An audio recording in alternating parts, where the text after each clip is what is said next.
This video is to serve as my own summary of the second chapter of Learning from a Stranger by David Smith. I will summarize the main points, share my agreements and disagreements, as well as identify theories, models, frameworks, or studies that may support or disagree with the major premise of the reading. In this chapter, David Smith points out the complexities of what is considered to be normal. An individual's normal is just that, the individual's normal. And on a broader perspective, this individual normal is irrelevant because people so often come together as families, communities, and businesses, not as individuals. In this larger perspective, one must be open-minded to individual differences to create environments that are conducive to the goals of the gathering.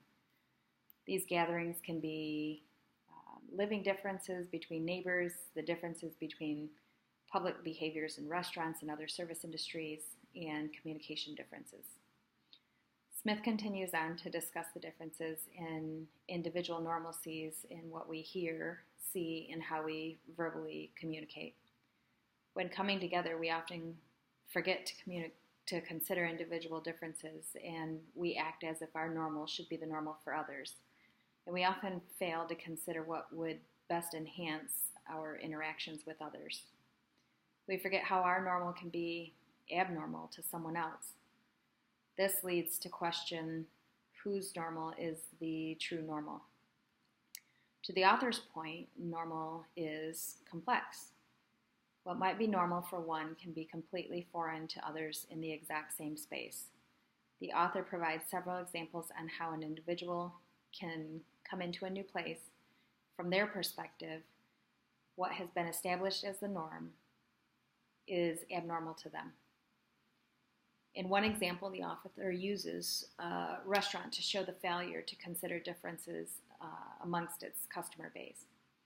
In an establishment such as a restaurant, many individuals might come in with different norms.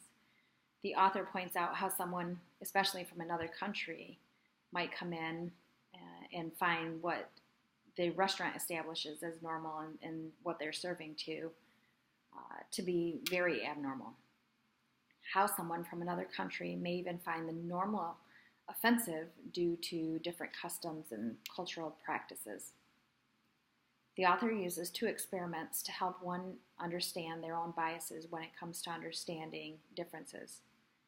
By closing my eyes and picturing someone from a different culture other than my own, or by outlining what I find as normal in a restaurant experience, and then considering the author's point on how my normal is just my normal. It's mine and not others. I found the experiments to be helpful to me as a foundation to build on the author's message about differences in normal. I agree with the author's premise on normalcies and unconscious biases overall. I would love to build on this and understand more how we get people in general to be so considerate. That's what it is being considerate of others. Another example the author uses was how when people went to another country and found happiness when they found a McDonald's or a Pizza Hut. I can personally relate to this example. However, I'm not totally sold that it is because people are closed-minded to other cultures or trying something different. When I travel, I love to try new things, and I like to make it a point to learn about local customs and try the food, and no matter what it looks like or how unappealing it could sound. I do this to allow myself to learn and capture as much of the experience as I can. However, something about finding a McDonald's in a foreign country gives me a sense of security and connects me back to home. And for that, I'll always be happy to enjoy a McDonald's cheeseburger and a fry in another country. I would apply Hofstede's cultural dimensions theory to this chapter. I find it relevant in helping individuals understand differences and why it's important. I asked a question earlier about how do we get people to be more considerate of differences in normal. By applying the theory, more people could understand why it is important. I believe that when we are patient and considerate of others and not just ourselves, our own normal, the world is a much better place. Thank you.